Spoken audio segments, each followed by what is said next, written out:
Halo saudara-saudara, dengar baik, hari ini saya mau bicara soal hidup di dalam terang. Di dalamnya ada 3 bagian. Yang pertama, kejujuran rohani. Yang kedua, pengakuan dosa.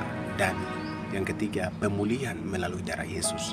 Tapi kita baca dulu 1 Yohanes pasal 1 ayat 6 sampai 10. Di sana berkata, jika kita katakan bahwa kita beroleh persekutuan dengan Dia, namun kita hidup di dalam kegelapan, kita berdusta dan kita tidak melakukan kebenaran.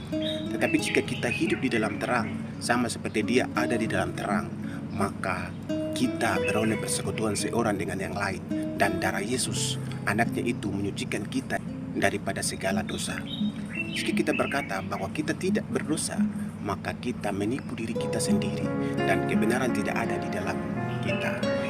Jika kita mengaku dosa kita, maka Ia adalah setia dan adil, sehingga Ia akan mengampuni segala kejahatan. Jika kita berkata bahwa kita tidak ada berbuat dosa, maka kita membuat Dia menjadi pendusta dan firman-Nya tidak ada di dalam kita. Dalam kelima ayat ini menegaskan dua realitas yang saling terkait.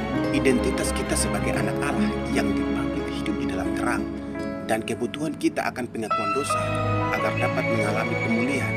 Hidup dalam terang berarti hidup terbuka dan jujur di hadapan Tuhan dan sesama, bukan menyembunyikan atau menyangkal dosa. Penyangkalan membuat kita menipu diri kita sendiri dan memutus hubungan dengan kebenaran.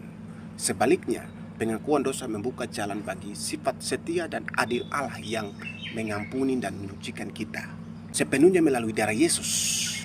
Bukan kesempurnaan kita yang memulihkan hubungan itu, melainkan pertobatan yang jujur dan kasih serta tindakan penebusan Kristus yang membersihkan segala noda. Hidup di dalam terang juga menghasilkan persekutuan sejati antar orang percaya. Ketika kita jujur tentang kondisi batin kita, kita saling mendukung dalam pertumbuhan rohani. Ada dua hal penting buat kita. Yang pertama, periksa hati secara rutin. Bermohonlah supaya Roh Kudus menyingkapkan dosa tersembunyi, lalu akui kepada Tuhan dengan rendah hati. Yang kedua, praktekkan keterbukaan yang bertanggung jawab dalam persekutuan.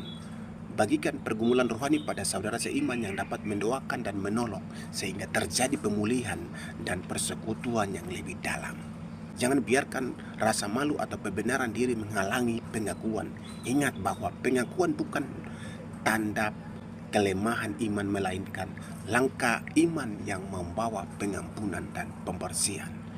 Hidup di dalam terang berarti juga menjauhi kebiasaan berbohong pada diri sendiri dan belajarlah menerima kebenaran firman dalam hati,